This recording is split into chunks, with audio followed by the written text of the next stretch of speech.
Hi, this is Cristina. And Carmen. And this is another episode of Spooky Tales, a podcast for all things spooky, true crime, haunted places, Latin American related. And that's what we're doing today. We have some cryptids and then a true crime case that somehow Dr. Phil is involved. I don't like that already. Yeah. Fuck that man. No, for real. Because did you see that he was at ice raids? I did see that. And I'm like, who the fuck do you think you are? Yeah, I was like, wow, how weird that he came up when I was researching and then he comes up today. And I'm like, can you just please go away? One of the only things I want in life is for him to go away. Nothing else matters. No, because same. Well, besides some other people that I want to go away. But you know. All right. Before we get into our topic, we do have a listener story. And if you want to submit a story to us, for us to read, you can email spookytales@gmail.com. You can submit it on Discord. You can send it to me on Instagram. All those things are linked in the show notes. You can also call the Spooky Hotline. It's been a hot minute since we've had a phone call. Feel free to do that. It has. Yeah. And all right. This story is from Discord. You want to read it? Yes. It comes from user named Kika. Hi, everyone. I have a kind of creepy story from my childhood. I remember small parts of it, but most of it is my family's version since I was 4 years old. Apologies in advance for any errors, as English is not my first language, and I don't practice writing in English as much as I should. First of all, English doesn't matter. Don't ever apologize for that. Never. Not here. In this house? In this podcast? Aquí? No. So here we go. When I was very little, I had an imaginary friend who I called Uncle Leo. At first, my mother didn't think much about it since imaginary friends are a normal thing. But normally, children don't have an imaginary uncle, but okay. True. Okay, Mom. Why? Does that not raise any red flags? Like, just kidding. We don't blame Mom. Anyway, and I would talk and play with Uncle Leo all the time, terrorizing the cleaning lady. Anyway, one day my mother caught me talking to Uncle Leo in a way that made me seem very upset, and she asked what was happening. I replied that Uncle Leo said he needed to leave, but I didn't want him to go. And then I added that he looked beautiful, shining, full of light. Oh my God, he was saying bye. Oh, my mom was like, okay, and didn't pressure me too much about it, just comforted me. A long time passed without me mentioning Uncle Leo again until one day my mother was organizing the photo albums and I was playing around her when she opened an album from her teenage years. She showed me what everyone was like at the time and I didn't pay much attention until I suddenly pointed to one of the photographs and said, "Look at Uncle Leo." Oh my God, I just got chills. I know. My mother says her blood ran cold because I was pointing at one of her teenage friends who had died in a motorcycle accident long before. I'm gonna cry. Don't cry yet.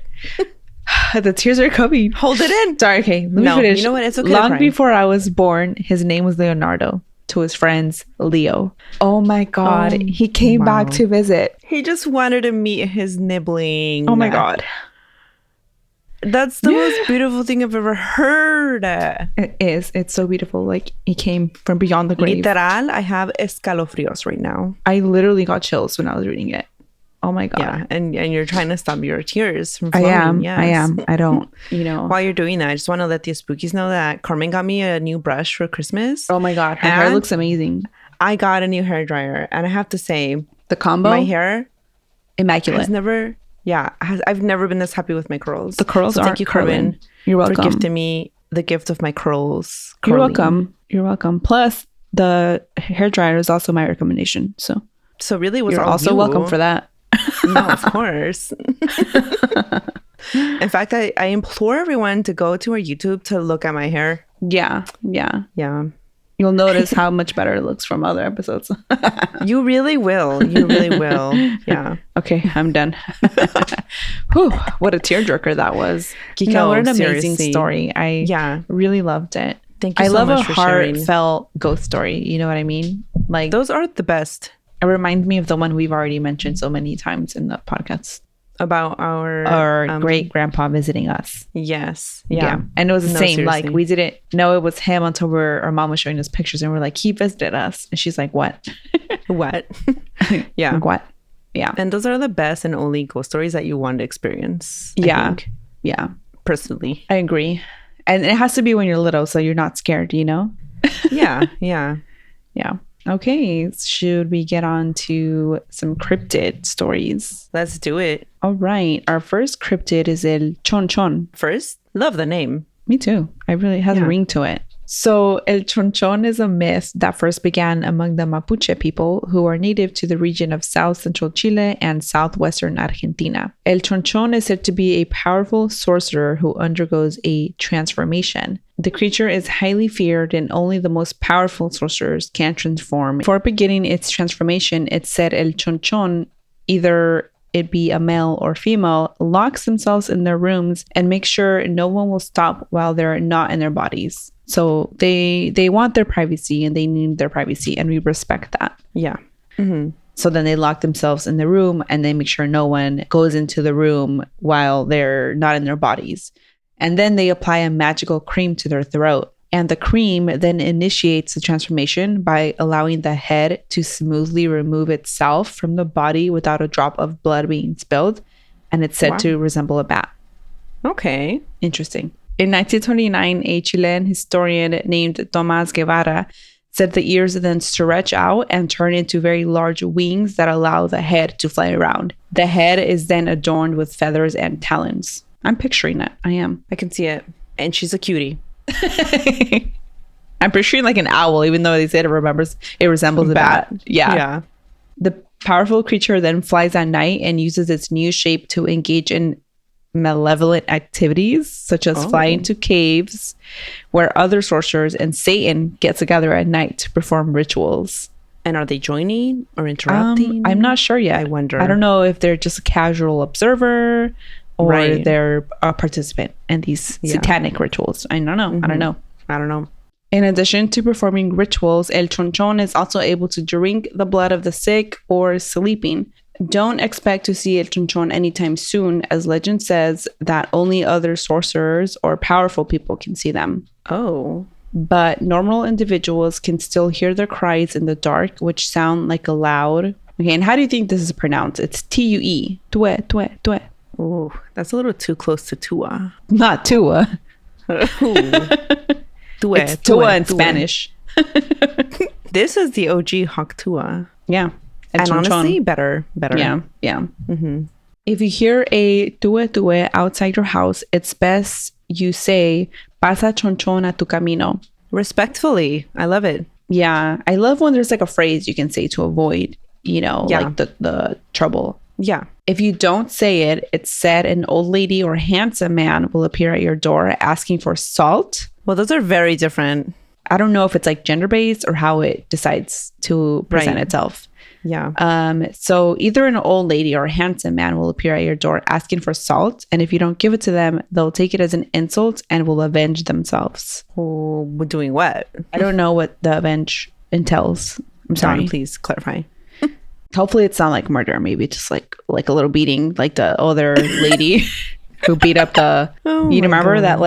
I don't remember anything. Okay, first of all. But remember I remember the concepts of things, but I don't remember the name of anything. Yeah. Mm-hmm. And do you remember the legend of the lady? She was like a vengeful spirit, and I think she was the one that turned... No, she's not the one that turned into a fireball. That's a different one. Anyway, this lady was like an old lady, and then... Like old lady spirit, and then... you would light candles for her, but you had to light it. Not like Candelaria? It might be. At first I thought it wasn't, but then I was like, maybe it is. Yeah. And then the lady didn't, she like forgot one night and then she came to beat her ass. Yeah. Remember? Yeah, I'm pretty sure it was. I think it was. I think you're right. Yeah. Others say that hearing a tua tua in the woods is a bad omen. Well, I imagine it would be. Yeah, because someone will avenge themselves if you give them salt, and what if you don't realize it? You know what I mean? Yeah. Okay, so that was El Chonchon. Still a cute name, but kind of scary. Yeah. Okay, so next up we have the vampire vine. This sounds cool. Yeah, this is a botanical cryptid. A what? Botanical cryptid. What does that mean? Like botanical, like my God, in the plants? like a vine, like a natural. Yeah, she's just a natural girly. Yes, I understand now. I don't know what I was thinking. I don't know where my brain was. In other words, the vampire vine is a plant rumored to be in Nicaragua that survives by draining the blood of living creatures. So it's like a plant vampire hybrid. This will probably lead people to think of plants like Venus flytraps and pitcher plants, but these plants only eat insects or lizards and not humans or large animals. The story was first discussed by the famous mystic Helena Blavatsky, who in 1891 published a story in Lucifer magazine where she discussed an experience a young explorer named Leroy Dunstan. Sorry, so we're talking 1891. Explorer, I think you mean colonizer. And Central America, yeah. Yeah. So Leroy Dunstan, some experience he had while he was researching botanical specimens in Central America. According to Blavatsky, Dunstan was exploring a swamp in Nicaragua with the help of natives when he heard his dog crying out loud. Dunstan rushed to his dog's aid only to find him wrapped in roots and vines. Oh. Dunstan tried to save his dog from this plant that was oozing a sticky black substance from its pores, but as he tried to cut the vines with a knife, the plant also tried to trap Dunstan. Oh.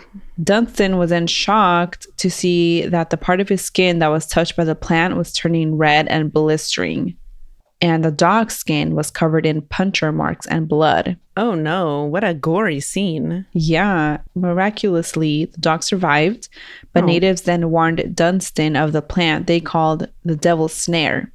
Oh, does this not remind you of Harry Potter? Yeah, it does. And so did the other story, because for some reason, even though I know it's not an owl, I kept thinking of the owl. Oh, okay. Like, even though I know it's not an owl. That's too far. Okay, range. sorry. I'm pulling the plug. I just kept picturing an owl. Yeah. Isn't that what the plant's called in the first movie? Isn't it? I think so. I can only think of fucking TikTok where they took the chess scene. Yeah. And made it into like a dance thing, and then they're like voguing. Like, Harry, no. Yeah. I love those videos. I have to sacrifice myself. Those are my favorite. I'm so fucking dumb. He's like, I have to sacrifice myself, and then he's like on the floor. I don't know what that move is called, but you know the one where they put their leg down and then up like that.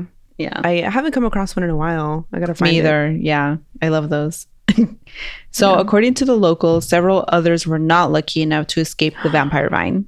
Dunstan brought a root back with him to Europe to study, but it died on the way and had to be thrown out after it began to smell. The British journalist William Thomas Stead also published a story in his magazine, Review of Reviews. Okay, wow. You know what? Okay, but this is what I would name a magazine that was reviewing things. Review of Reviews. Yeah.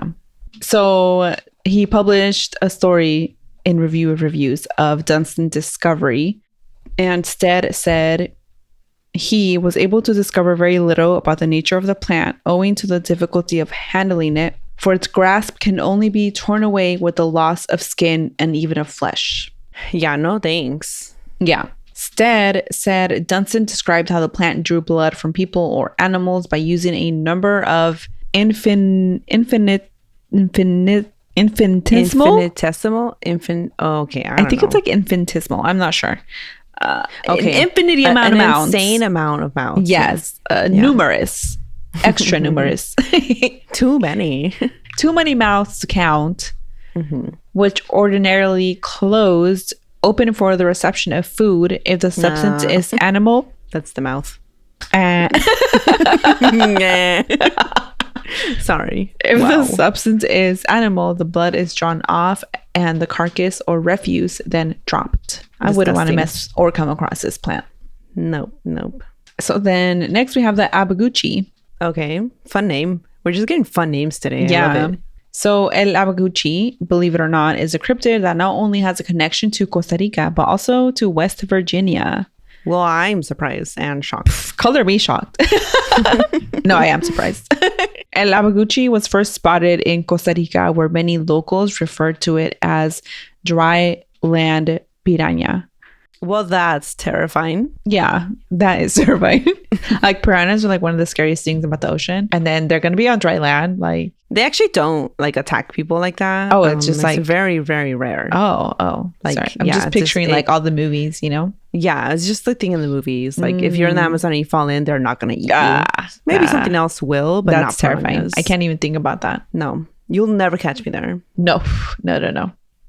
The strange creature is said to eat anything, no matter how big the animal might be, including animals as big as horses and cows. Wow. And good luck catching one because it's said the creature will do anything to escape capture. But in 1989, the West Virginia State Division of Natural Resources imported 13 Abagoochies to help the state combat growing predator populations. Jim Wilson said in an article he wrote for the Webster Echo in 2001. The plan backfired when the Abagoochie population exploded and got out of control and began to attack livestock. Wow.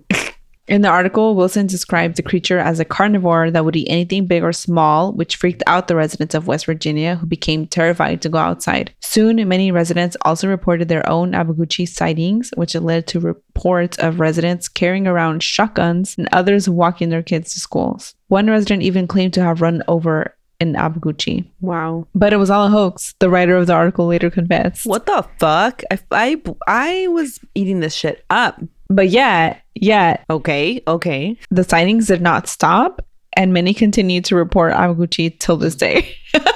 Okay, well, let us know if you've seen it. Wow. What That's a wild crazy. ride.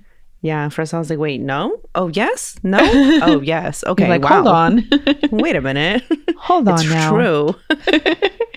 Okay, and I think that's your end of your notes, right? That was it. Okay. Wow. Well, you know what? That was fun. 3 fun little cryptids. And we needed it after this week. That just finished this week. Oh, past yes. week. Yeah. So with that, we'll take a little ad break and then we'll come back with my portion. Again, a true crime case, a tragic loss of a mother, but also like somehow Dr. Phil is involved. Don't like that. No.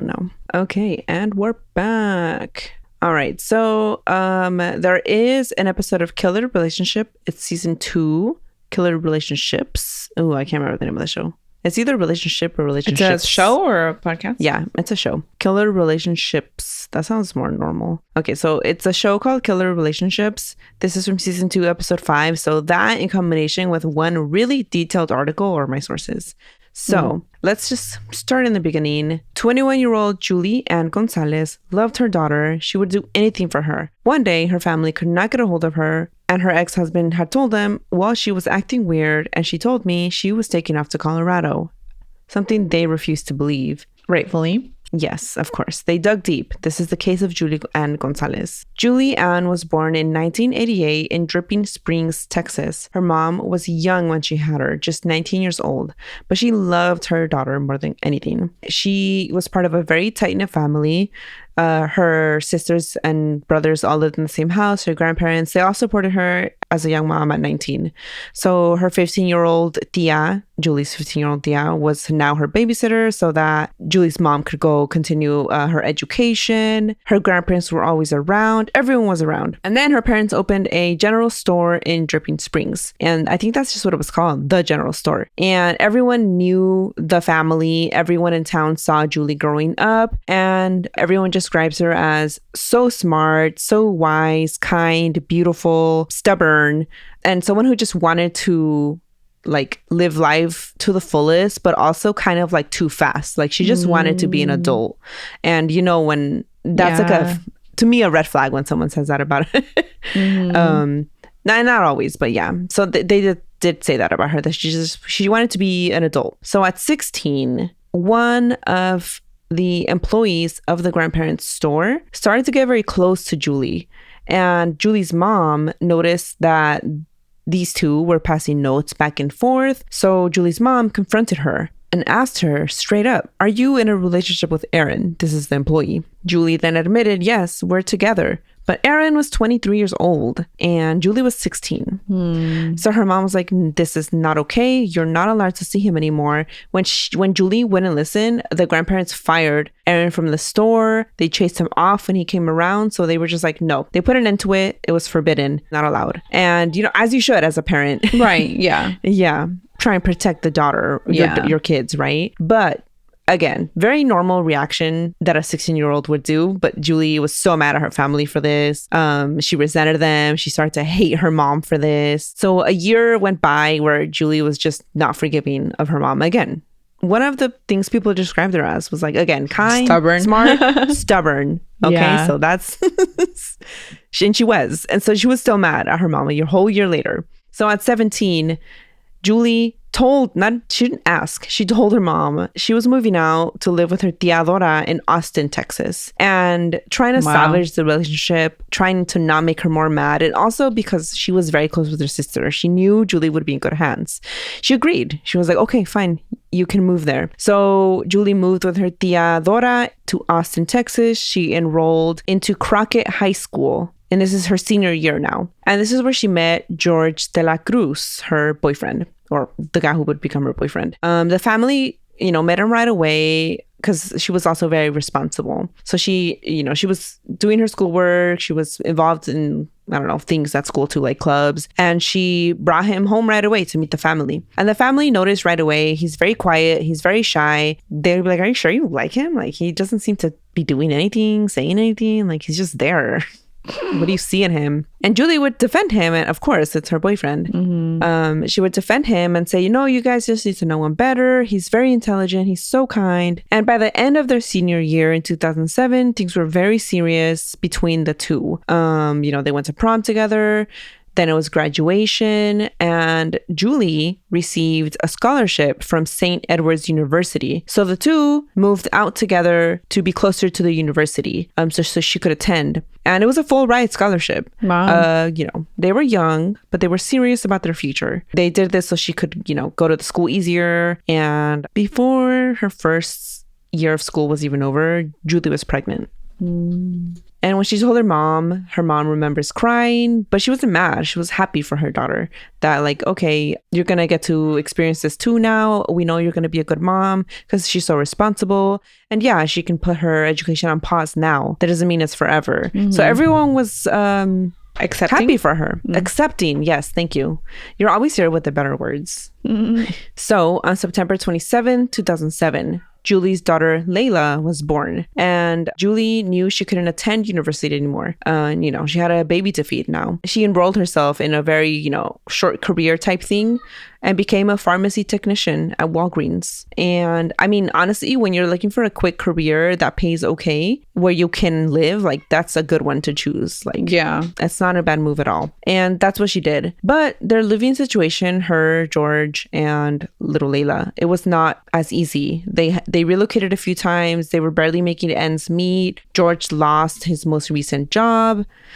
And unlike Julie, George just didn't have it together. He was not motivated. He wasn't like stepping up to the plate like Julie did, where Julie's like, I can't finish my degree, but I am going to get a career, something dependable, something I can do every day. He wasn't like that. Sometimes he worked, sometimes he didn't. He was in and out of jobs.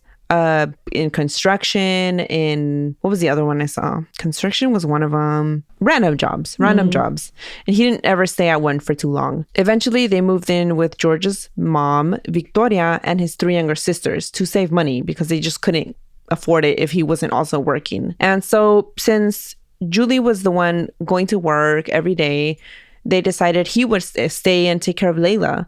But then when Julie was coming back from work, their room in this house, a complete mess. Wow. She would find their daughter in dirty diapers that had been dirty for hours. Oh, wow. And you can tell because the diaper gets heavy. Of course. Yeah. And it's just gross. Not to mention, it's so bad. Like, the rashes can get, like, first it's like a normal small rash. Okay, fine. That's not a big deal. But they can get bad. I have seen horrible rashes. Of course you have. Yes, of course you have. That they get like basically equated to like second degree burns. Yes. Yeah. Yes. And with him doing this every day, that's a problem. That's a straight up problem. So George was doing nothing all day. He just sat playing his Xbox for 18 hours a day. Yeah, like, get it together. You have a child now. And it's not to say you can't play games. I love one game, Stardew Valley. That's not because, some people will be like, oh, you have a kid now, you can't game anymore. Yeah. You can. I mean, everything in moderation, honestly. Yeah. Even if you didn't have a kid, like, you have other stuff to do, I'm sure. Everyone does. Yeah. Would I love to sit around and do nothing all day? Yes. Do I do that? Sometimes. But not when I have other stuff to do. Not when I have a job that I have to go to. Right. Yeah. or a child to take care of. I can't Right. ignore them and play Stardew Valley all day. It's not possible. Yeah. So I'm picturing that meme of The Sims, the person Throwing the Sims baby. character. That, but there's like one where she's sitting on the computer and then the baby's on yes. fire. Like, yes. Okay, that's George. That's Okay, George. okay. But with his Xbox, not a computer, yes. which is worse to me. Yeah. No. Yeah. Well, I mean, they're both They're both bad. But one is a Sims meme. Yeah. One is not real. Right. One is pretend. Yes. And this went on. It did not get better. But Julie thought he could change. And she really wanted to make it work. She didn't want to grow up. She didn't want Layla to grow up like she did with a single mom. This is the problem. What I tell people all the time, there's nothing wrong. No. There's nothing wrong with growing up with divorced parents in a single parent household, especially if the other parent is neglectful and harmful. You know what I mean? Like, Yes. And I was going to say, this is the problem with society. yeah, Like emphasizing only caring about the typical man, woman, two-parent household. Yeah. Because like regardless of Julie having grown up with a single mom, all her family was around taking care of her. Like everyone. Yeah. She had the support, even if a father was not present. Yeah. Her grandparents were there, all her family, like everyone. Yeah. So I think when you don't do like self-work or an insane amount of therapy, like almost too much, you don't realize like you don't need to be comparing where you are in life to where other people were. Yeah. You don't need to be like, oh, the grass is greener on this side, where, oh, I need to stay in this marriage because two parents is always better and blah, blah, blah, blah. Plus, right? there's this like societal messaging about that and like a stigma against single moms. And when you have the resources, you can break away from those stigmas. Yeah. You have the power to do that. And not everyone is there. Yeah. And I just that's wish unfortunate. Julie, I wish more people were there because like oftentimes like it's more harmful to the children to be like in this case. And sometimes to the other parent, you know. Honestly, like it's always usually worse to stay in a bad 100% relationship or marriage, you know. Yeah, unless it really does get better. Then okay, fine, but no. George didn't change at all, but she wanted this two-parent household so bad for Layla, so they got married in secret because her family was not going to approve. She knew they weren't going to approve. They would tell her he's not a good dad, he's not a good partner, he needs to step up, he's not doing what a man is supposed to do. But you know, that part, to me, it's like if he had been taking care of Layla, this wouldn't be a problem. Yeah. And also, like, sometimes when you tell people again and again and again that their partner is trash, they fucking suck, like, it just pushes the other person away, causes them to be secretive and to no longer go to you for support, which seems like was the case here. That's true, because when Layla was almost 2, they got married in secret because Julie didn't want to tell her family. Because of all the things they had been saying about her, and she really wanted that about him. Yes, and she really wanted that 2-parent household for Layla. But 7 months after the marriage, Julie confided in her mom that she wanted to leave George. Wow. She realized that he was never going to change. So she took Layla and moved in with her grandparents back to Springs. Depressing Springs? No, that wasn't the name. Hold on, Rapid Springs? up. Dripping Springs. Dripping. Oh my God, I said depressing Springs? Wow. Oh, yes, I did. My bad. It's probably a fine town. I don't know. That just came out accidentally. Anyway, she moved back to Dripping Springs with her grandparents and took Layla with her. She was over it. She was ready to leave him. But for the next 6 months, George was dragging his feet, refusing to sign divorce papers. Of course he was. They always do this shit. No, of course. She called up a lawyer. She drafted up the papers. She sent them to him. The last thing, he just needed to sign. That's it. Wow. And during these 6 months of her trying to co-parent, trying to keep the peace to try and get him to sign those papers, they were still going to split custody 50-50. Like, she was trying to just not be with him anymore, but amicably. Yeah. So during these 6 months, she was, back in her hometown now. And she was at the store one day and she ran into her long lost love from her teenage years, which was inappropriate back then, but not so much today. They're adults now. Yeah. Erin. And so she was grocery shopping when they ran into each other at the store. And apparently she didn't even buy whatever she was going grocery shopping for. She just got so distracted running into Erin. The two spent 2 hours talking that day at the grocery store. Damn. And she was so excited. She went home. She called her mom and she's like, oh my God, you won't believe who I ran into. And they started seeing each other after that. They called their relationship official in November 2009. And they were both very similar, hardworking, driven.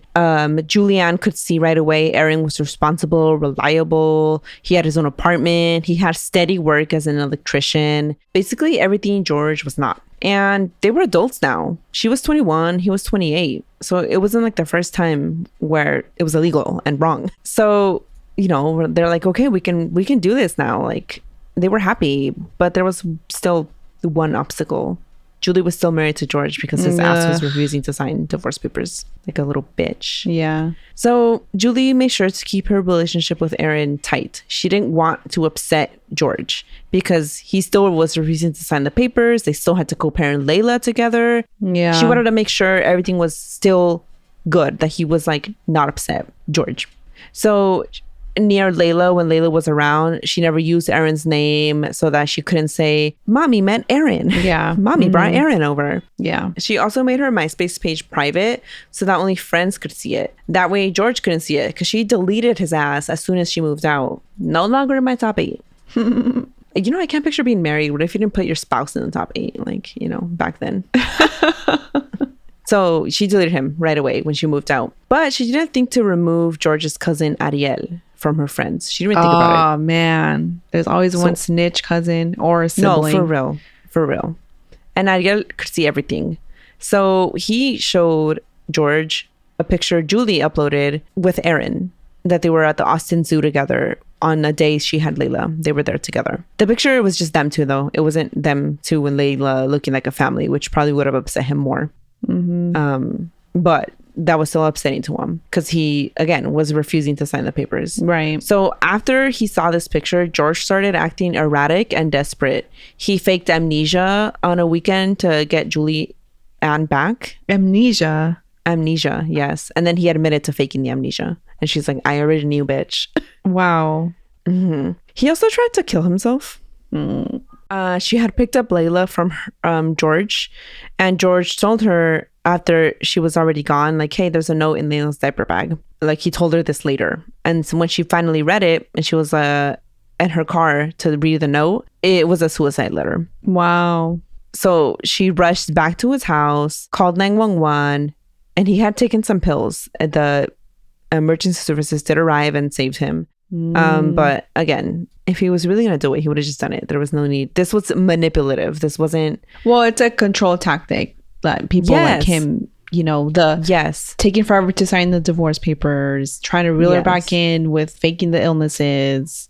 Yeah. And now this, like, it's to reel her back in and to maintain control. Yeah. And threatening suicide when someone's trying to leave you is abusive. It's a control. Yeah. Yeah, it is abuse. So he was doing these things, but he was also showing up at her work at the Walgreens pharmacy unannounced. Of course. So now he's stalking her. Like, yes. Yeah, this is very... I don't want to sound like I'm minimizing, making it sound like an everyday thing, but this is like textbook, like abusive behavior. Yeah. Yeah, no, these are the clear signs. The controlling, the stalking. Well, those aren't even signs. Those are like abusive and controlling behaviors. My bad.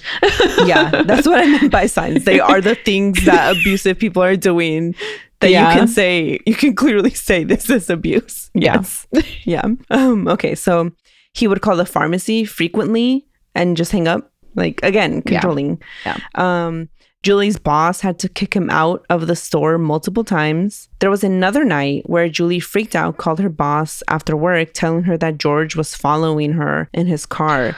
And during that call, Julie Ann told her boss, if something ever happens to me, it was him. Oh my God. But she didn't want to cause any trouble by reporting him to the police because, again, she just wanted the divorce to be peaceful. She's just trying to keep the peace. Yeah, that makes sense. And sometimes things don't improve by going to the police or by filing a restraining order. I saw a while ago on TikTok a video and there was like sources and stuff. So it was like legitimate, but I don't remember the amount, like the percentage, but the video talked about how when women or victims of like stalking or violence get a restraining order, their chance of being like physically harmed by their abuser like spikes significantly. I'm not surprised. How many stories, like not stories, like real accounts of cases have we seen that this exact thing is happening? So that statistic is not surprising at all. On days that they had to exchange Layla, George would block the front door to prevent Julie from leaving. Again, abuse. Yeah. And it's scary too. This is the kind of situation where I know that she wanted to keep the peace, and it makes sense that she wanted to keep the peace, but he was not cooperating regardless of her trying to keep the peace.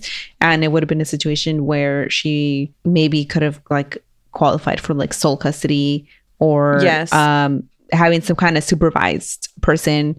Like a lot of times, like some people, when they're in a situation like this with an abusive co-parent, then you can get somebody else to like coordinate others to do the pickup and drop off.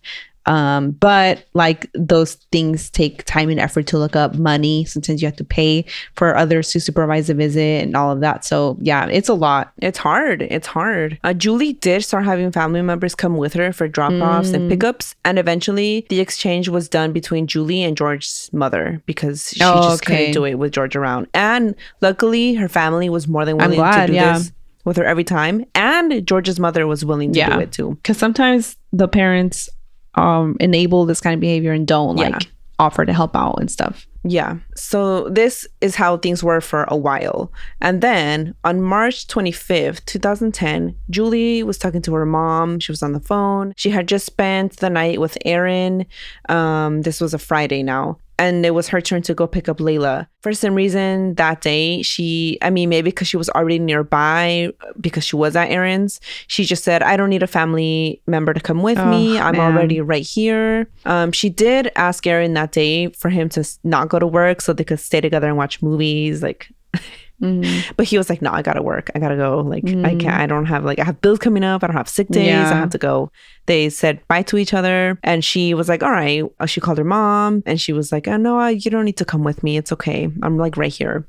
So she went and did the pickup. And then like later, Julie's mom was expecting a phone call again because she was always calling her on her days off, like repeatedly. It was very normal for them. The phone call never came. The next day, Julie's mom was calling again and again, and Julie was not picking up. So right away, Julie's mom and her tias, everyone was worried. They reached out to Aaron, and he told them she broke up with him. He had received a text message saying she had to get away, and he was confused because he was like, things were perfectly fine. That doesn't make any sense. It doesn't make any sense. Julie's younger sister also started getting texts from Julie's phone, but it was in a way that she never texted. It was like things were misspelled. It was slang that Julie just didn't use. Even in her text messages, she was very proper. The show I was watching, the episode on this, her grandpa was like, she had sent a text that had the F word in it. She doesn't use this kind of language. Never. She's never like that. And he's like, and I know I'm a grandpa saying this, but no, I promise you, she never used this language. She would never send it in a text message. But these texts all had all that kind of stuff, things she would never say. Then they all looked at Julie's MySpace page together, and it had this post: going away, hate all this BS, want to run away. Again, in a way she would never write things, just a one run-on sentence, no spaces, no proper grammar. She was very proper. She was educated and she showed it. Yeah, they were like, this isn't her. There's no way. Then there was another post. It said, I met a software engineer named James and I'm leaving with him for Colorado. I hope he's going to show me a good time. Again, they're like, no way. There's no way she would ever leave Layla. Layla, her daughter, was the world to her. She wouldn't just up and leave her for some guy named James when she was also... that she had never even mentioned to anybody else. And she was in a loving, happy relationship with Aaron. Like, that's ridiculous. Exactly. It sounds like something someone dumb would make up. Some dumb motherfucker. But play Xbox and leaves his kid in dirty diapers all day long. That's what that sounds like. No, because I thought the same thing right away. So Aaron then met up with Julie's mom and her tia, and he showed them a letter that Julie had left. And the letter just talks about how she was so happy. She was looking forward to them having a little boy together. Honestly, the letter was the cutest. It reminded me of something you write in middle school to, or in high school to a boyfriend where you're planning your future together, which honestly makes sense if they were together for a little bit when she was in high school. Yeah. Like maybe she was still hot. Like she was remembering those and she just wrote down. It was like written on, binder paper, and it had like, how you used to write bubbly letters? Like, yeah. Okay, so it had Aaron and Julie in bubble letters that were like shaded, and then she wrote, the whole thing. And I'm like, first I was like, damn, who writes like that this much things these days? But this was in 2010. Oh, yeah. Yeah. And she wrote, I can't wait for us to live our life together. We're gonna have a little boy. We're gonna get married, live as a family with Layla here, and all live together. It's gonna be so beautiful. It's everything we ever wanted. Like it was a beautiful letter. So the breakup text he received just didn't make any sense. Yeah. Because how would she write this heartfelt letter and then hours later break up with him via text with no explanation, right? Yeah, that doesn't make any sense. No. And the family agreed with him. So they all went out looking for her, all to the normal spots where they knew she would hang out, but no one had seen her. So then they filed the missing persons report. And police did arrive at Julie's mom's house 48 hours later after, she was picking up the calls or anything. They took statements, but then another officer was like, wait a minute, this sounds familiar. This name you're telling me, Julie Ann Gonzalez. He's like, I'm pretty sure I took a statement about this earlier. And then the family mentioned like, well, the last one to seeing her, if it wasn't Aaron, it had to be George de la Cruz, her ex. And then he was like, wait a minute. George de la Cruz, he called and gave a report, and he looked through his files and he's like, George de la Cruz called into report that his wife abandoned their child. What the hell? Yes. And so now the family was freaking out because one, she would never abandon Layla. And then Austin PD were like, well, she's an adult, and she's allowed to leave if that's what she's doing. Like, there's nothing to do here. That I hate when they that I say that, because sure, it's true, but also why can't you take into account literally everyone that knows this person saying they would never do anything like that? Yeah, no, seriously. I wonder the same thing. Her family was distraught. They had no choice but to wait. The next morning, Julie's tia was on her way to work when she decided she would drive the route Julie took from her house to her work. She passed by a Walgreens, not the Walgreens Julie worked at, a different one, but she passed by and saw Julie's car parked in the parking lot. It was the only car in the parking lot that morning. She pulled in, she rushed in, ran to the car, nothing was inside. She called Julie's mom and Aaron. She called both of them. And they arrived a little bit earlier. But while she was waiting for them to arrive, she ran inside thinking, oh my God, maybe she's just inside the store. But no, she wasn't there. She talked to the front desk person, not front desk. This is a Walgreens, not a clinic. She talked to the cashier, the cash person at the cash register, and they hadn't seen her. So by now, Aaron and Julie's mom arrived. And they were like, no, this is weird. She would never leave her car either. So they called the police, who did go to check it out because they could have easily ignored it. And while the police were checking the car out, Julie's mom begged them, look into George. This might have been the last person to see her. Plus, he lives around the corner from this Walgreens. Yeah. And her car is right here. This is too... that can't be a coincidence. Exactly. And so, police went over to George's house. And when police arrived, George told them, well, Julie Ann was acting weird. She asked me to keep Layla with me this weekend instead of taking her because she had something to do. And she just left. And she looked like she was under the influence of some drugs, even though she had no history of taking drugs at all. So he let police inspect the house. They were like, all right, we're going to make sure she's not here. So they looked around. They made their way to the backyard, which had a playhouse and a storage shed in it. And the shed had a large square cut into the plywood floor. And there was fresh sawdust around it. The officer noticed that the cut portion was loose when he stepped on it. It almost fell in. It almost caved in when he stepped on it. So he lifted the plywood, and there was a weird empty trench that was about 5 feet long, 2 feet wide, and 1.5 feet deep. That's the size of a person. Wow. Yeah. George claimed that someone had dug the hole for plumbing purposes. Later, way later, his mom would testify that when she asked about the hole, he acted surprised and told her he had no idea how the hole got there. Oh my God. A human-sized hole for plumbing. And not even like a big human, right? 5 feet. A tiny the size of a short human. queen. Yes. And so even though this trench was very out of place, the police didn't consider anything to be suspicious. Come on, man. Yeah. They didn't, yeah. So whatever. They were just like, all right, well, there's nothing here. She seemed to have disappeared voluntarily. And, as far as they could tell, Julie Ann was alive, not in any imminent danger. Wow, that's a hard word to say. Yeah. And she had voluntarily withdrawn from family and friends. So there was no crime.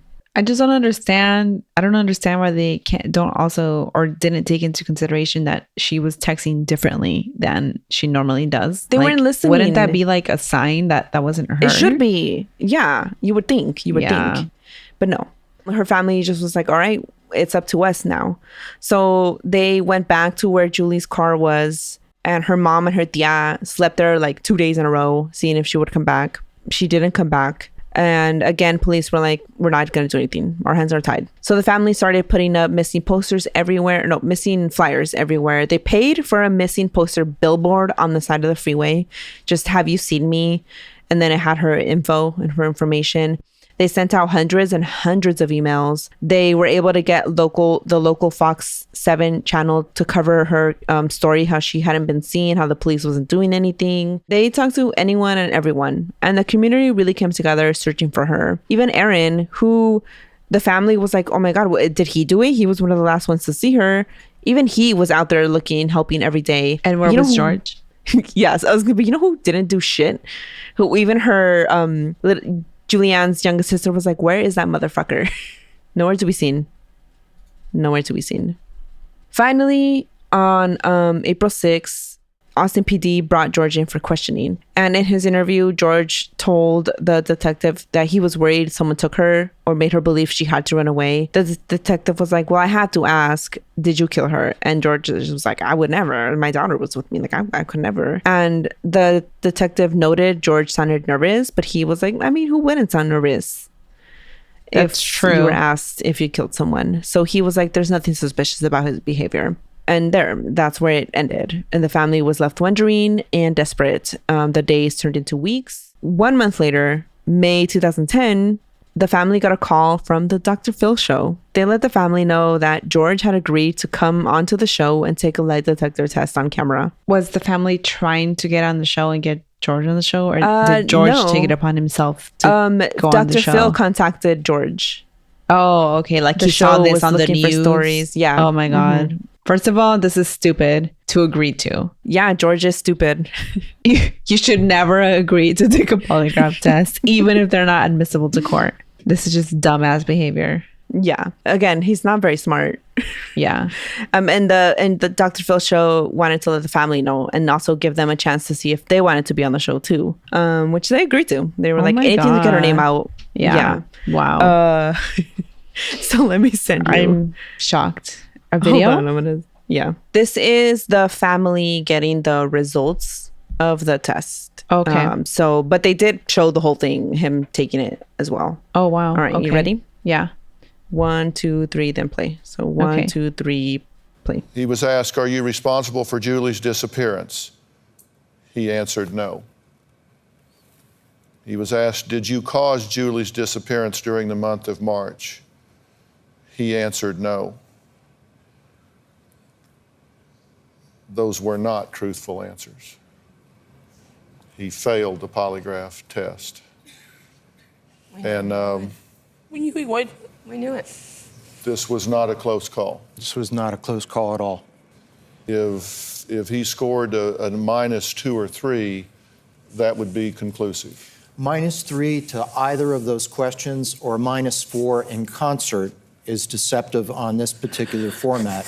And his score was? -14. I knew it. Let's talk about this. Wow. So, like, again, fuck Dr. Phil. Yeah. But he was doing more than the police at this point. Not because he's a good person, because he's an opportunistic little bitch. Yeah. It feels almost wrong watching this because polygraphs are not. I don't want to be a. No, I don't there's wanna a come off reason like a they're hater. inadmissible. Yeah, there's a reason they're inadmissible in court. And yeah, this is just playing off, exploiting their emotions. And I don't know, but I understand that of course, it would feel like they Validating knew to it all them. along. Yeah, and validating to them. Yeah, I'll leave it there.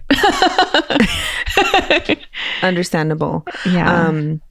So It was hard though, seeing her react no, like that. Like that was of course. sad. Yeah, she was like trying to was. hold it in, and then she couldn't anymore. I'm like, oh my god. Yeah, again, very parasitic of Dr. Phil, but normal. Yeah, like the normal parasite day for he him. is. Yeah. Yeah. So another part that I couldn't find the clip of, but it is in that episode of Killer Relationships. They showed footage of George and his mom after the polygraph test. And the mom is like, what did you do? What did you do? Crying and like asking him. And he's like, nada, tú me conoces, mami. You know me.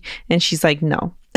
Damn. Actually, that's the That right was move. on footage.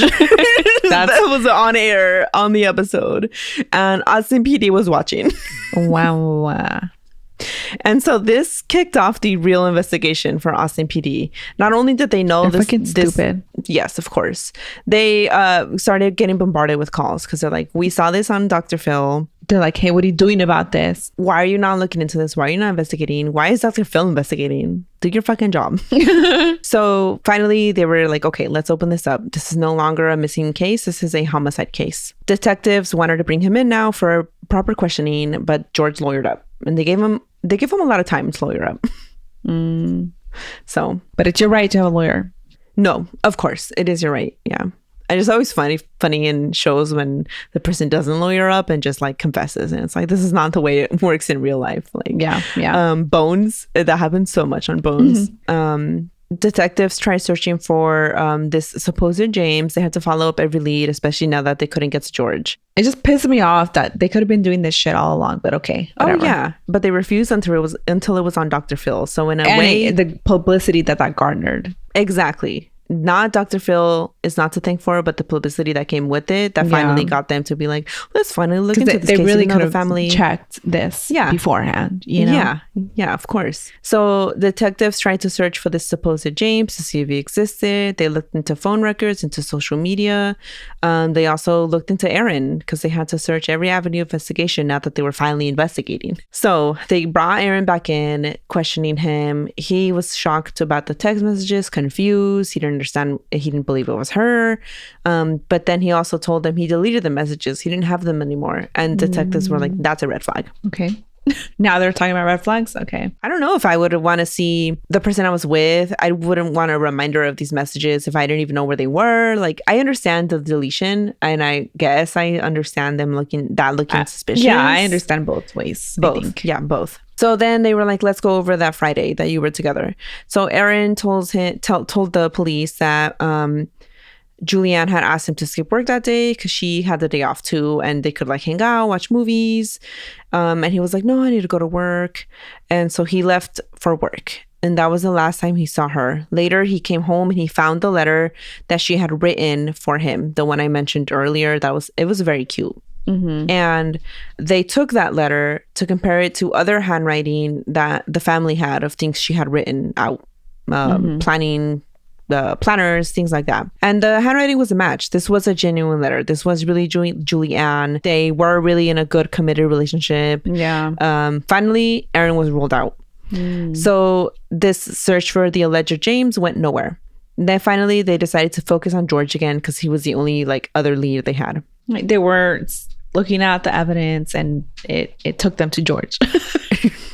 Yes. The path went to George. Back to George. Yeah, it went in a circle back to George.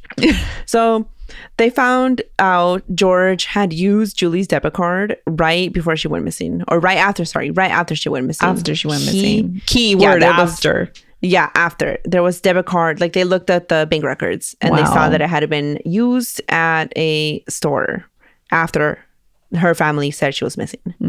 So with this, they were able to get a warrant to search his house. Yes. At the house, they found various types of ammunition, latex gloves, a knife, pieces of burned clothes from a pit in the backyard, a lot of cleaning products, digging tools near that trench that was there, and a big dirt pile behind the storage shed. There was also, that big dirt pile had been covered with a mattress and other household items. Interesting. So weird things, but not like incriminating on their own. Right. When they asked about the debit card usage, he said, oh, well, when she had left, she came back to put it in the mailbox for me so I could use it for our daughter. That makes zero sense. Why would she leave it in the mailbox when if she was still there, she would be like, here's my debit card. Also, does he not have his own money? But whatever. Probably not because it doesn't work. No, it doesn't work. He just plays Xbox all day. Yes. So this was an immediate red flag. Yeah. Still not enough to get an arrest warrant, but they had a warrant to search the house. So they took the Xbox to analyze, and they also took his phone, and they already had Julie's phone and the phone records. But like technology isn't where it was today. I don't know. So it took them a long ass time to get that information. Years went by. Her family kept putting up posters when the ones that they had put up before started wearing out. They would put up new ones. They unfortunately had lost contact with their granddaughter, Layla. Oh, no. Because George and his mom didn't let them see her. Well, that just pisses me off. Wow. It really does. Yeah. Because like at this point in time and where we're at, he wasn't proven to be him yet. But like he took their daughter from them and now he's taking their granddaughter. Right. Because he's not letting them see her. Yeah. Then in 2013, the data from George's Xbox was finally available to Austin PD. So George typically gamed 18 fucking hours a day, every day, without a beat, without missing that. The day Julie went missing, the Xbox had not been used for 20 hours. Okay. So they were like, okay, this is suspicious. Yeah. Then when the Xbox was back on and reconnected to the internet, it was at a friend's house in North Austin. Julie's phone also pinged there after she was already missing. It was from the same IP address as the Xbox. So he was like taking his Xbox around to places? Yeah, he took his Xbox from his house over to his friend's house. Okay, I see. Yeah. And after it was not used Julie's for 20 phone, hours. presumably. George's Xbox and Julie's phone were in the same place after she was missing. Right. Julie was not there. She was missing. And before that, the Xbox hadn't been used for 20 hours, which 20 was hours, not yes. typical for him. Exactly. Like he was busy or something. Like he was doing Like he something was- out of the yeah. ordinary that day. Yes. Because again, this without a beat was on 18 hours a day. So then police were able to find video surveillance from a Walmart that caught George on camera texting. Those texts matched with timestamps on Julie's phone. He was the one who sent the breakup message to Aaron. Of course. And he was the one texting the family nonsense and things that were grammarly incorrect and things she would never say. He also was the one who updated the MySpace page. 3 years after she went missing, police finally had enough for an arrest warrant. They brought George de la Cruz in. When Austin PD arrested George, they contacted Julie's family so they would know. George has been arrested. He's admitted to killing her. But there was no body still. Oh my God. They were devastated because they were still hoping she would return. Because all this time she was missing. Yeah. But now he's been arrested and he's admitted to killing her. So the trial began in the fall of 2013. But the DA was very concerned about the outcome because they did not have a body. These cases Makes it a lot harder. are the hardest. Yeah, hardest to prove. So it took them 2 years to prepare the case. Finally, in 2015, they found a clear motive that just couldn't, to them, it was like, this is solid. George had found out about her and Aaron because, again, his fucking cousin Ariel. I hope Ariel feels horrible about this. I really He probably do. doesn't. If he's related to George, but I don't know want about him that. Yeah, I hope. Me too, I hope. But I don't know. Turns out George saved that picture. They found it on his phone. The one that Ariel had shown him. He First had it of on his all, phone. Dumb ass move. My God. He really is he's not not beating smart. the dumb ass allegations. No, he's not. So at the trial, an inmate testified that while in jail, because from 2013 to 2015, George had been in jail waiting trial. So a cellmate testified that George had been venting that he and his estranged wife, Julie, got into an argument because another man, Aaron, was in her life and they were together. George told the inmate that the argument turned physical and that Julie Ann fell and hit her head and was rendered unconscious. And when George told this to the cellmate, he minimized the fight that they had, that it was an accident. Of course. But it was a fact that he dug that trench in his backyard before Julie Ann even arrived to pick up Layla. So premeditated. this was planned because he had also pretended to be her on the phone when he was texting. Yeah. And so it was clear that this fight and her missing, all this is in the same day. And the witnesses' testimony like further corroborated all of this. Yeah. Because now they had a definitive, like, there was a fight. Yeah. So they had all the information already about the trench being dug. He was impersonating her on the cell phone. And then they found out about the argument from that inmate. And then also, so what do I have this in my notes? Let me just double check. I don't. Okay. So another thing that the state really tried to emphasize in their argument is that this was actually pre-planned. It wasn't like even what George told that inmate, Right. because he had asked to keep Layla an extra day, and he had that the day he kept Layla is when he dug the trench. The next day she arrived without a family friend to pick up So that's another thing, I daughter. think. So it was like an out of ordinary routine pickup. So then she was like, other times maybe she's already has it arranged and scheduled with like certain family to come with her to pick Layla Yes. up. But then now we have a pickup date that's on a different day, and she's like, oh, it's fine. Maybe to not inconvenience anybody. Maybe because she thought, of course, nothing of it. Because who would think like something like that would happen to them? Yes, exactly. So they were arguing this was planned. And I agree with them. He took an extra day. Exactly. Like, there's no way around it to me. Yeah.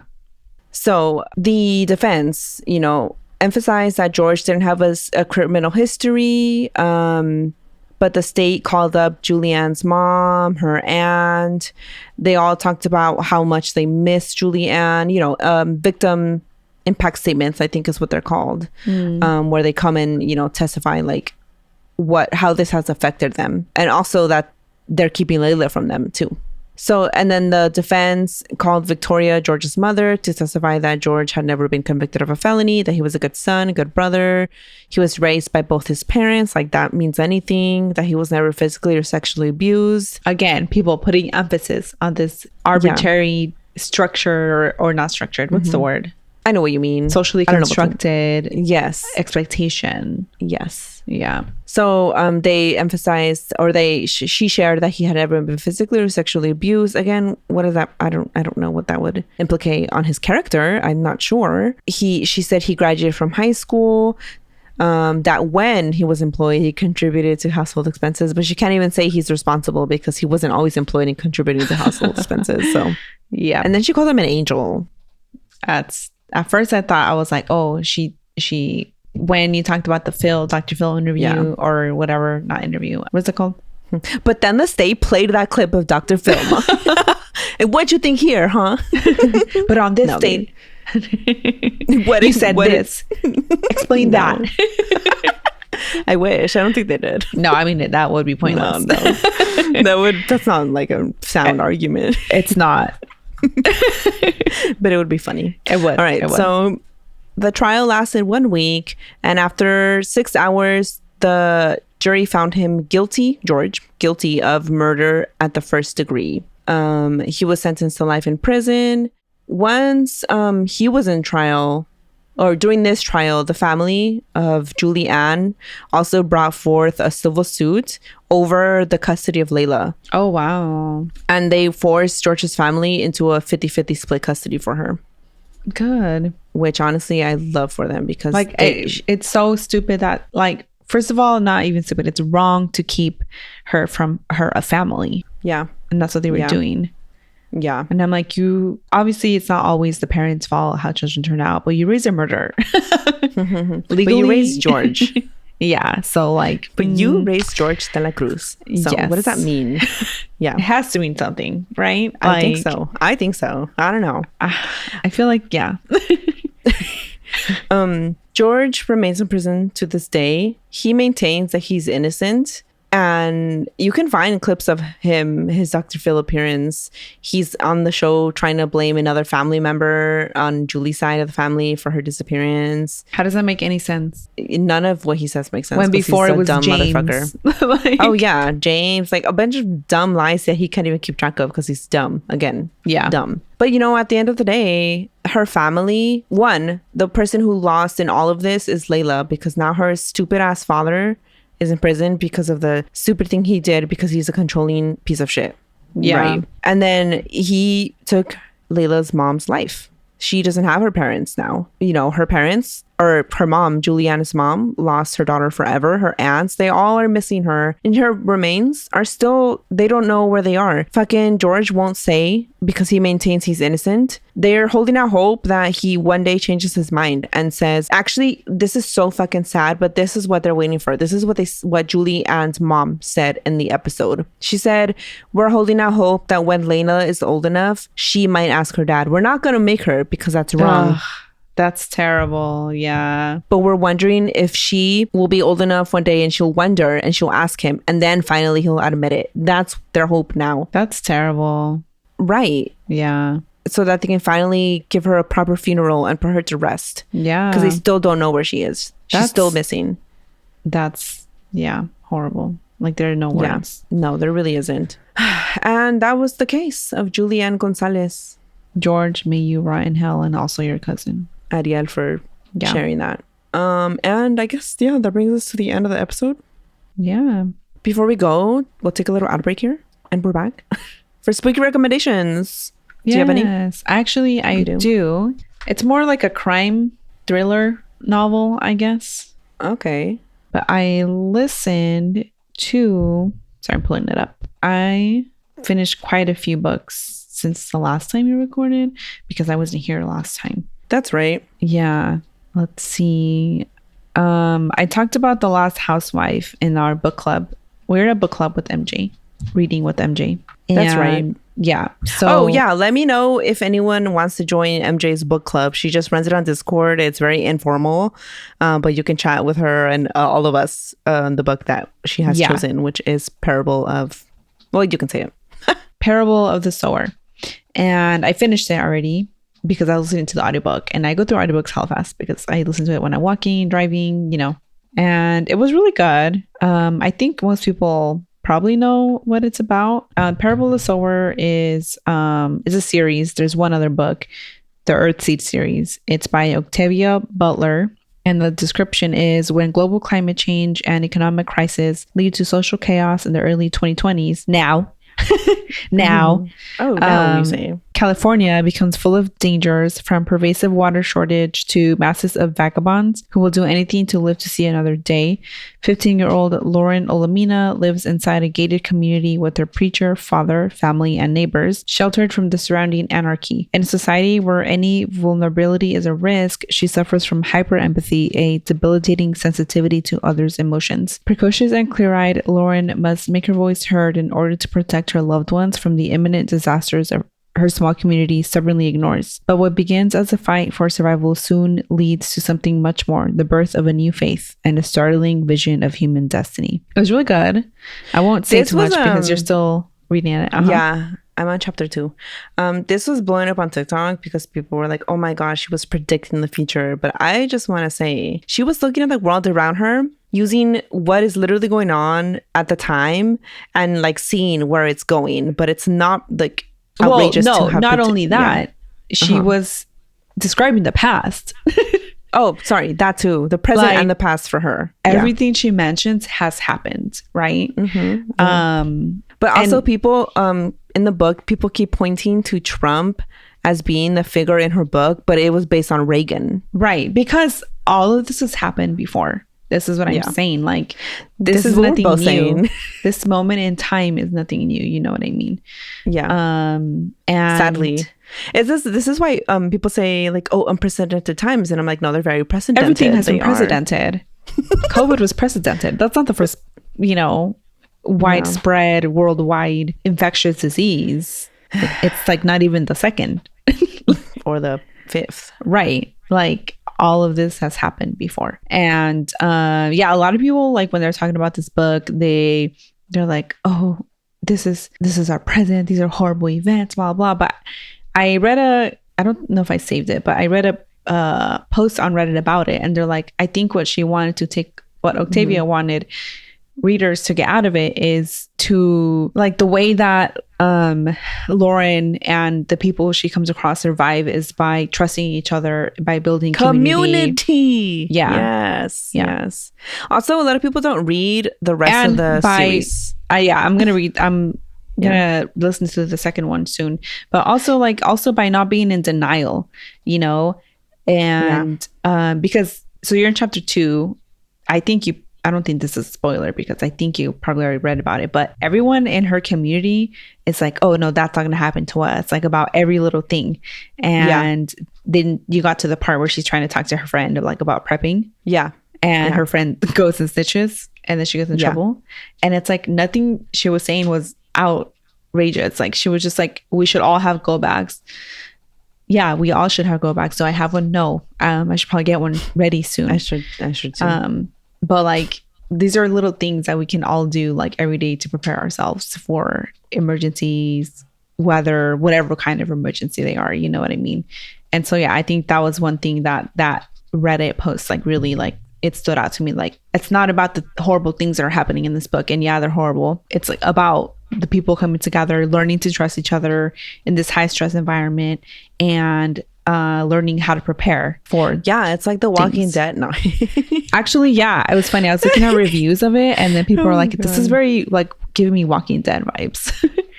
Where it's like, it's horrible, but you have to build a community, trust the people in that community, and survive together. And that's how you cannot get through the pandemic, the zombie apocalypse, or right now by yourself. You need community. Also, why I wanted to announce that we and I've been forgetting to do this, but starting now, we are gonna do 20% of our Patreon funds are gonna go to some charity. It's probably always gonna be immigration, or at least Latina related. Right now, it's all gonna be immigration related. So I mean, if you have charity suggestions, let us know and we'll look into those. I already have several in mind too. So, but yeah, because that's important. Like, get to know your neighbors, even though I don't want to. I am gonna work on that. But my neighborhood, I don't know. No, I know. You know, I've seen it. Anyway, all that to say that I highly recommend this book. But I think people are focusing too much on, oh, she's predicting the future, blah, blah, blah. Like, that's not what it's about. That's not what this book is about. Like, oh, she's a magician or a not a magician. What is that thing? Clairvoyant? Yeah. It's like, no, she's a Black woman who knew how things were going, who knew how things had gone. Yes. Yes. So anyway, the only thing I didn't like, honestly, it's the Earthseed stuff. Oh my God. The namesake of the trilogy. Yes, yeah. It makes sense. It does make sense. The way she's like working things out. But honestly, it was too preachy for me. I'm just not a spiritual kind of person. It didn't fit my vibe. Although it was funny though. Like, parts of it are funny. Like when she's talking to the other people about it, and they're like, "Oh my God." I guess that's all I'll say about it. But yeah, everyone should read it, listen to it, whatever. Consume it. And if you want to chat about it, again, MJ has a Discord. Yeah. Where we're doing like very informal discussions about it. Yeah. And then I listened to and read a few other thrillers, and one was The Housemaid, which I don't want to talk about Freida McFadden because I'm just kidding. because what? I saw a TikTok that Ashley Trevino was reading. Well, not reading. She just had the book. I'm sure she didn't read it. She was just holding it upside down. Yeah. Yeah. I'm pretty sure it was upside down. It was a Freida McFadden book. She's like, oh, I'm going to read Freida McFadden. I heard she was good. And I was telling my book club about it. I'm like, you guys, I'm sorry. I can't read Freida ever again. But they're just like, what do they call them? Popcorn thrillers. It's just entertaining. Yeah. There's not a lot of substance to it. It's just catchy, entertaining. Once in a while, that's what you want. You know, honestly, most of the time, that's what I want to read. And I finished it in a weekend because it was I couldn't put it down. Yeah. Ridiculous, honestly, but nonetheless, very entertaining. And, you know, if you're into that kind of like entertaining thriller that you can't put down, of course, I'm sure everyone has read it by now. Yeah. And then I listened to another one called The Last Housewife, and it reminded me of a true crime story I had heard. And I cannot remember. I feel like the author took inspiration from that true crime case, because the true crime case, it was a group of college girls who, and there's like podcasts and documentaries about this, but I of course don't remember the case or anything about like the names of anything. But it was it was college girls who became friends with one of their roommates' dad, but the dad turned out to be like controlling, abusive, and I remember. You know what I'm this talking case. about? Yeah. So this book I don't know the name of the case, but you know what I'm talking about. Yeah. And he basically ends up having like a cult. He becomes the cult leader of those girls, college girls. Yeah. And that's kind of what the book is about. Let me see and it's The Last Housewife by Ashley Winstead. Description: while in college in upstate New York, Shay Evans and her best friends met a captivating man who seduced them with the web of lies about the way the world works, bringing them under his thrall. By senior year, Shay and her friend Laurel were the only ones who managed to escape. Now, 8 years later, Shay's built a new life in a Tony, Texas suburb. But when she hears the horrifying news of Laurel's death, delivered of all ways by her favorite true crime podcast crusader, she begins to suspect that the past she thought she buried is still very much alive, and the predators more dangerous than ever. Recruiting the help of the podcast host, who actually is like her childhood friend, so it's not just like a random podcast host that she reaches out to, because I feel like that would have been like far-fetched, but it's her childhood friend who happens to have a podcast. Anyway, recruiting the help of the podcast host, Shay goes back to the place she vowed never to return in search of answers. As she follows the threads of her friend's life, she's pulled into the dark, seductive world where wealth and privilege shield brutal philosophies that feel all too familiar. When Shay's obsession with uncovering the truth becomes so consuming, she can no longer separate her desire for justice from darker desires newly reawakened. She must confront the depths of her own complicity and conditioning. But in a world built for men to rule it, both inside the cult and outside of it, is justice even possible? And if so, how far will Shay go to get it? It was good. Yeah. Wow. It was it was kind of hard to listen to because there's like pretty like graphic descriptions of like sexual abuse, control. Well, not like they're not describing the abuse, but what is going on is controlling and abusive. Like, if that makes sense. That's what I meant. Okay. But they also describe like physical abuse, like hitting. Okay. Like lashes, like things like that. Okay. So I just hate descriptions of sexual abuse the most. It makes me want to throw up. It's not like really describing that, but there is like coercion. And like manipulation involved in it. So like, I mean, it kind of still is, but it's very of the time now. Well, even it's from 2022. I was like, when did this come out? What do you mean of the time? Because it's like the cult is like a trad, like a group of men who wants to bring back like traditional values and you know what I mean? That kind of shit. So that's what I meant. Okay. But it was good. I recommend it. I rated it 4 out of 5 stars. Okay. And let's see what else. The one I recently finished and I really liked it was Where They Last Saw Her. And this one is about missing and murdered Indigenous women. Oh, Where They Last Saw Her? Yeah, by Marcy R. Rendon. So here's that description. Quill has lived on the Red Pine Reservation in Minnesota her whole life. She knows what happens to women who look like her. Just a girl when Jimmy Sky jumped off the railway bridge and she ran for help, Quill realizes now that she's never stopped running. As she trains for the Boston Marathon early one morning out in the woods, she hears a scream. When she returns to search the area, all she finds are tire tracks and a single beaded earring. Things are different now for Quill than when she was a lonely girl. Her friends, Punk. The only thing that bothered me was a friend's name, Punk. I'm like, that's a dumbass nickname, but whatever. You don't like a dumb name. I know. I don't. I hate that. Yeah, you're right. Yeah. Her friends, Punk and Galen, are 2 women who don't know what it means to quit. Her loving husband, Crow, and their beautiful children challenge her to be better every day. So when she hears the second woman has been stolen, she's determined to do something about it, starting with investigating the group of men working the pipeline construction just north of their homes. As Quill closes in on the truth about the missing woman, someone else disappears. In her quest to find justice for all of the women of the reservation, reservation. She's confronted with the hard truths of their home and the people who purport to serve them. When will she stop losing neighbors, friends, family? As Quill puts everything on the line to make a difference, the novel asks searing questions about bystander culture, the reverberations of even one act of crime, and the long-lasting trauma of being considered invisible. So I really liked it, but some reviews I saw said it was a little like, have you heard of when people say authors should show, not tell? Yeah. And people were like, she was telling, not showing. But I didn't mind it. I don't know if it's different reading it than listening to it, but I didn't mind it. And then people were complaining about the main character making dumbass choices, but she's stressed out. She's trying to figure out what's going on. Like, she's not thinking straight.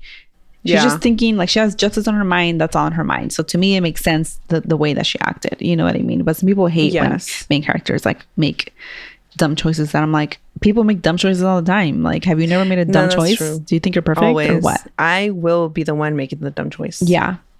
10 out of 10 times. It'll be me. So it was really good. 5 out of 5. And I finished hurricane season, but you already talked about that, right? I think it was your recommendation. Man, that shit will leave you empty inside. I felt more dead inside than I've ever felt. I was not kidding when I said that. You weren't. If you want a book that's just gonna fucking destroy you and leave you like a fucking hole, and like you've been consumed by a dark hole, and there's despair. No hope left for humanity, and everyone's terrible. No one will ever be a good person ever again. Read that book. Yeah. Hurricane Season, and then listen to it in Spanish. And apparently there's a movie too. I'm like, okay, should I listen to the audiobook or should I watch the movie? But I don't know if I can watch a movie. I can't. I haven't checked it out. I might. I don't know. And you know what's insane to me? When people are like, wow, Hurricane Season was mid, when someone recommends it as like a really intense book. And I'm like, you guys are psychos. I'm like, what are they reading? What is going on in their mind that they think this was mid? Psychos. Yes. Yeah. The writing style is very different. Like, that's what I'm getting used to. It kind of annoyed me a little bit, but then in the end, I couldn't stop reading it. And I listened to it first, before reading it, and I didn't experience that at all. I was just like, whatever. But I still rated it 5 out of 5. But it's hard to say. It's hard to say I enjoyed reading it. Because did I enjoy it? It was a visceral type of feeling. It was. The reason I feel like I rated it 5 out of 5 is because it was an all-consuming feeling. No, that's exactly what I was saying. Yeah. Was it enjoyable? I felt a lot of things. Yes. Yeah. So I wouldn't recommend it to just anyone. I think if you're wanting, again, like Cristina said, if you want to feel despair, yeah, exactly. Yeah. If you just want to feel something, if you've been feeling down inside and you want to feel worse, this is the book to read. But worse in a good way, where you're like, wow, I feel nothing but despair. No, but we talked enough about that book. Yeah. But that's it. I'm done. Oh, wait, one more thing. I'm so sorry. Fucking God. What? I'm so sorry. I have one more recommendation. What? Okay. Stop. Anyway. So it was in the Patreon episode. I mentioned that I found out that Grady Hendrix has a podcast about vampires. And so I listened to the first episode, and it was very campy, but very entertaining. Okay, that's what we love. It was like reading one of his books, honestly. That's awesome. In case anyone's interested, it's Super Scary Haunted Homeschool. Okay. Well, I need to still listen to it. And that's it. I'm done. Okay, finally, my turn. All right. This isn't a long episode. I'm sorry. No. It's like, I meant it in a good way. I read I listened to it. That's how I read. That's what I mean when I say I read. I listened to it. I read The Indifferent Stars Above, the harrowing saga of a Donner Party bride. Ooh. Because, let me tell you, bride? I was reading, a woman in the Donner Party. Right. Oh, married. Okay. Yeah. Oh, okay. A bride. I didn't know. A bride in the Donner Party. Of course. Okay. I get it. I get it now. Okay. Well, I was reading a horror book that's like historical fiction horror on this Donner Party. But the book, I was like halfway through it, and I was like, and you know, I am not one to just not finish a book. I usually finish them. Mm-hmm. But man, nothing was happening. I don't remember the name of this book. Nothing was happening. It was fucking boring. And I was like, does this go anywhere? Like, what is happening? And I looked up reviews and everyone's like, this book is so boring. If you really want to feel like horrified, just read a true account, a nonfiction book about the Donner Party, and this is the best one, The Indifferent Stars Above. And yeah, it's because the stars don't give a fuck about what's happening to you. Like, this book does not shy away from describing what the Donner Party went through, and that was fucking insane. Just listening to it, I was like, I'm gonna throw up. Well, let me read the synopsis. The Indifferent Stars Above traces the footsteps of Sarah Graves, a young bride who left her home in Illinois in the spring of 1846, bound for California. Along the way, she and her husband become members of the notorious and ill-fated Donner Party and ran into a world of trouble. And a world of trouble isn't even like a proper description. They ran into like hell, like literal hell. And the book literally is like, then they all started dying one by one. They all had to start abandoning each other. I mean, and I think we all know by now about the Donner Party, but they had to start eating each other to survive. Yeah. And the book is like, they had to cook so-and-so's infant. Like, I'm just like, oh my God. Wow. And it's like, it tells you what happened. It tells you what happened.